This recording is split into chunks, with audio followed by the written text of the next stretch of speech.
তো আমরা ওই রাস্তা দিয়েই ভেতরে ঢুকে এখন অযোধ্যায় উপরে ওঠার রাস্তা ধরে নিয়েছি। এই যে আঁকাবাঁকা রাস্তা শুরু হয়ে গেছে, আর এখানে একটা সাইনবোর্ড রয়েছে, লেখা রয়েছে যে জঙ্গলে বুনো হাতি আছে, জঙ্গলে প্রবেশ করবে না, দুর্ঘটনা হতে পারে। কি জানি, আমরা তো আজ পর্যন্ত হাতির দেখা পাইনি, আজ পেলে কি হবে জানি না। ও ও মাই গড, কোথায় এসে দাঁড়ালাম! কি লাগছে, চতুর্দিকে পাহাড় উঠে গেছে। আমরা সেই পাহাড়ের বুক চিরে উপরে উঠছি অযোধ্যা হিলটপে।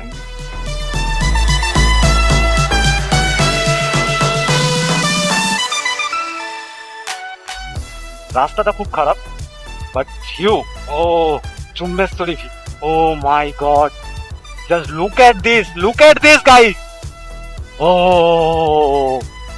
Lovely lovely. এখানে একটা পুলিশ সহায়তা কেন্দ্র রয়েছে, বলরামপুর থানা।